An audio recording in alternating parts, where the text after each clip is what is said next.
Ladies and gentlemen, my name's Paul, and in this Regular.com video we're going to be discussing and analysing tech news which, as usual, has popped up over the past 24 or so hours. We're going to be starting things out with Microsoft, because the company alleges that Windows Defender has saved over 500,000 PCs from crypto mining malware. Then we're going to change gears to Lord Gaben, because Lord Gaben has said that Valve are somewhat jealous of Nintendo, and therefore they want to get back into producing games and possibly hardware as well. So we're going to analyse those comments, and then we're going to finish the video with additional details of the upcoming Threadripper generations. That's right, there are multiple generations of Threadripper on the horizon, and according to AMD's own internal slides, they are the monster truck of computing, and yes, they look pretty spiffy. But once again, we're going to start things out with Microsoft and the Trojans, which will infect your computer and turn it into a mining payday for hackers. So just before midday on March the 6th, according to Microsoft's own statistics, Windows Defender blocked some 80,000 attacks from a new group of Trojans. Then over the next 12 hours or so, there was another 400,000 instances. Just think about that. Over 400,000 instances within 12 hours. So the Trojan variant is Dufoil, also known as Smoke Loader. And this malware is not particularly new. In fact, it dates back from 2011, but the difference is the payload and what it actually does when it infects your computer continues to change. At the moment, cryptocurrency mining is what is really the hot thing with hackers, and you've probably seen multiple news pieces on this. Now, as a slight aside, we do have an interview which is currently being edited, which actually is from the guys over at F-Secure. And it's actually really an interesting interview. It's quite a lengthy one as well, and we go into a lot of detail of cryptocurrencies, hacking, how Trojans actually infect your system, and a lot more besides. So that will come on the channel over the next several days. I'm aiming to get it done actually by this weekend, so I would encourage you to check that out. Now, according to McAfee, the typical infection method is usually through email attachments, but that's not the only route that is utilized by attackers. And in Germany, there was a page which had fake information, which was regarding Spectre and Meltdown. So once again, a fake information page had been created by hackers. And then the site offered what appeared to be a genuine download link for the latest patch for protecting your computer against, once again, Spectre and Meltdown. But in actuality, what it really did was installed a variant of Dufoil, and, well, you can imagine where things go from there, rather poorly. While I might sound like a broken record here, the normal advice applies in spades. So that would be, if you're going to utilize your computer quite regularly, perhaps consider having a separate account for day-to-day use and only use the administrator account when needed. Be sure, of course, to patch Windows or whatever operating system and make sure that, well, you know, you're sensible when you're browsing the internet. And consider downloading and installing a reputable antivirus. Now, I know a lot of that stuff is pretty much burned into a lot of folks' brains, but still it's worth just quickly going over. And for more advanced information, once again, do check out the F-Secure interview, which will be on the channel in the next few days. Next piece of news, however, is Lord Gaben, because praise him. Valve are going to be starting shipping games again. And hot on the heels of the Artifact unveil, Artifact is the first of several games that are coming from us, says Lord Gaben. I'm sorry, it's just so fun to say that, I have no idea why. So why has Valve been so caught up on actually producing services at the moment? Well, it really comes down to Microsoft and Facebook and other such services. And according to Gabe Newell, the kind of closed high-margin ecosystems that Apple have done, that started to really worry us, because we thought the strength of PC is about openness, so we decided to make some investments to offset that. So essentially what he's saying is that they were concerned that if they were not to do what they had done, in other words, really push the Valve ecosystem, or sorry, the Steam ecosystem, they were worried someone else would have done so and perhaps made a more closed ecosystem. And to be fair to Valve, I will say that we have seen the implications of perhaps Microsoft's own Windows Store and how it's been somewhat of a walled garden. And if we were once again to take Apple as an example, it is very much a walled garden. We've always been a little jealous of companies like Nintendo when Miyamoto is sitting down and thinking about what the next version of Zelda or Mario, he's thinking about what the controller is going to look like, what sort of graphics and other capabilities. And he can introduce new capabilities like motion because he controls both of those things. That is something we've been jealous of, and that's something that you'll be seeing us taking advantage of sequentially.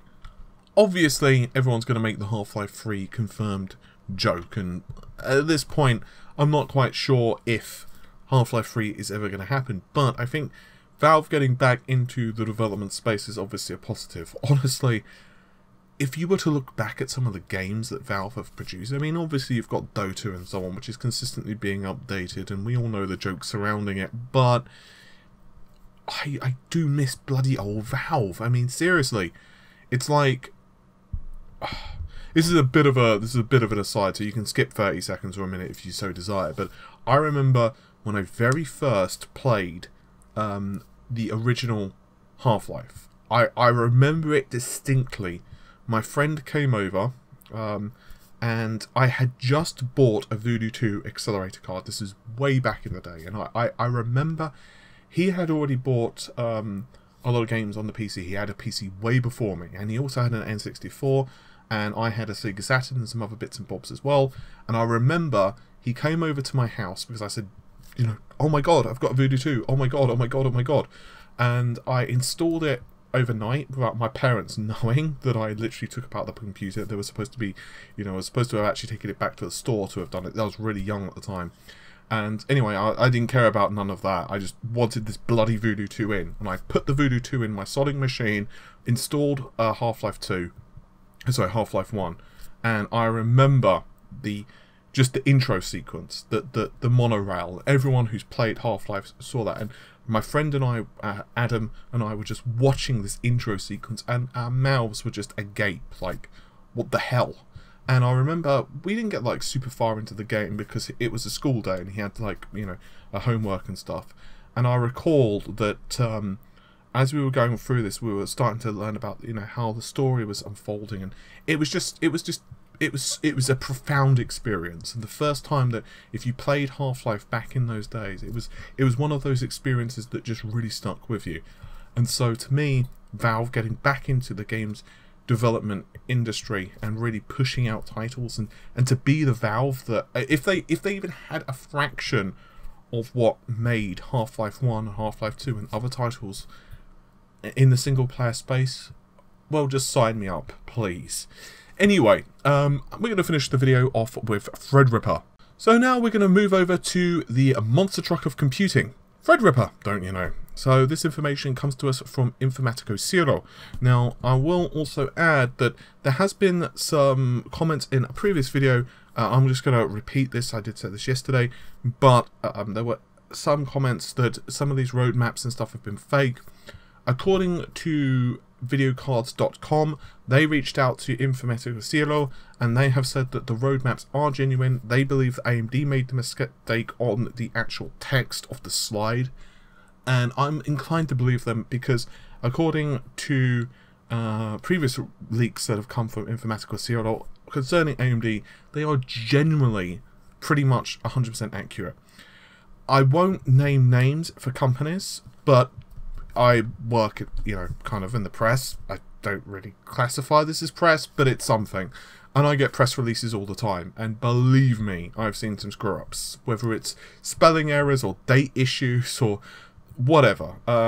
Just recently, I was told, hey, the embargo date is... I can't remember what date it was. I actually don't want to give a date because it would make it too easy for the company to be identified. But I was given an embargo date, and it turned out like literally it was like 2 days out, and they actually emailed me minutes later and be like, "Oops, we screwed up on the slide. Here's the actual date." These things happen, but that's a slight aside.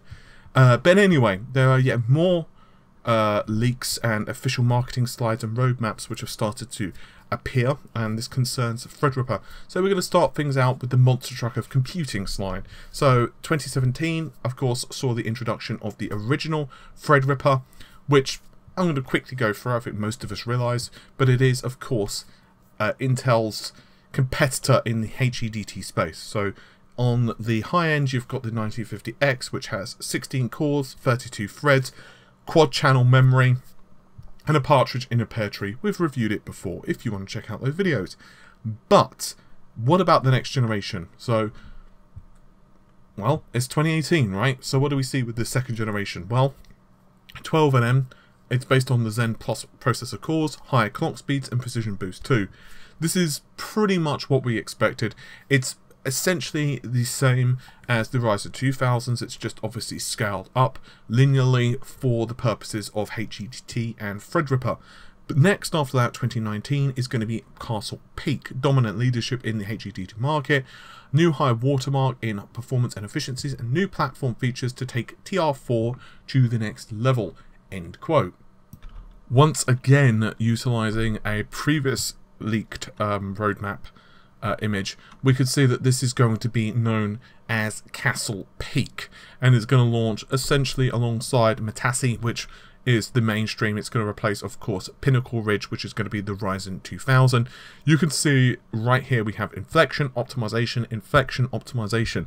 This, once again, is very similar to Intel's old tick-tock philosophy. So inflection is a new process tech and a new CPU core. Optimization is essentially taking what had already been established and just optimizing it, possibly improving the process or whatever else they need to do to get the most out of that particular piece of silicon. When it comes to Ryzen 3000 though, there are some questions. Obviously we're likely to be on 7nm, so that's of course Zen 2 cores. The big questions, however, is what other standards are going to be about. We can pretty much say that at that point PCIe 4 is a distinct possibility, and also a slight chance that we could see increased core count. We'll get to that in just a second. And then finally is the 4th generation Threadripper. That's right, they've already started to figure that out as well. And that, well, we don't know so much information. It's possible that it's going to be 7nm or possibly 5nm, but the launch isn't going to be until 2020. What Ryzen 4000 is not 100% certain, however, in terms of the base architecture. It's possible we might be looking at Zen 2 Plus, so very similar to how we have Zen Plus coming out with the Ryzen 2000s, or it's possible it could be Zen 3, which of course would mean improved architecture overall. Now, the final slide, and this one is quite amusing. It's cruising for success, don't you know? Drive leadership in x86 core roadmaps into client products, leverage industry-leading Radeon graphics IP, rapidly migrate to latest process technologies, maintain platform ecosystem stability, and finally intercept industry inflection points, end quote. If nothing else, we can certainly take away several things. The first is AMD are committed to AM4 and TR4 for the foreseeable future. So at least up until Threadripper 4000 or whatever it ends up being called, and Ryzen 4000 or whatever it ends up being called, there in theory at least should be some backwards compatibility there. Of course, if you happen to have the Ryzen 1000 base board, just for the sake of argument, so an X370, and you were to fast forward 3 or 4 years into the future when you have a Ryzen 4000 available, while in theory, at least according to these leaks, you will certainly be able to plonk that into your system, you're also going to be missing some of the features. So what those features are, of course, depend. I mean, it's possible we might get faster memory speeds, it might be that we don't have as many SATA controllers, or USB speeds are slower, or perhaps we're going to get something like PCIe 4 and, you know, PCIe 3 doesn't exist, or we just don't know. So obviously there are some certainly drawbacks for that, but what we do have is certainly confirmation that AMD are looking to the future. Regarding a couple of last things, what we also have noticed is DALI has been at this point confirmed by Value Mobile APUs, which had been hinted at previously. And finally, in terms of core count, because I did mention I'd touch back on this, it's a bit difficult to know. I've heard some people say, well, I don't think they're going to do that. Like, imagine if Threadripper suddenly went to, let's say, 24 cores or 32 cores. What would be the point for, for the sake of argument, say Epic? I'd agree if Epic remains stagnant, but we don't know how Epic is going to evolve as well. So for example, for sake of argument, the Starship, supposedly, it has 48 cores, 96 threads. So let's, for sake of argument, say, well, the new Threadrippers, like not the 2000s, but let's say the third generation Castle Peak that had 24 cores, just for sake of argument. Well, there's a clear, distinct difference there between 24 and 48, right? I mean, that's quite a substantial difference indeed. So maybe that's the route they're going to go. But, of course, I don't know for certain. I'm just guessing. And frankly, to be honest, it's probable that AMD are still trying to figure out where the delimitation is in their SKUs as well. With all of that said, hopefully you have enjoyed the video. I'll see you soon. Take care. Bye for now.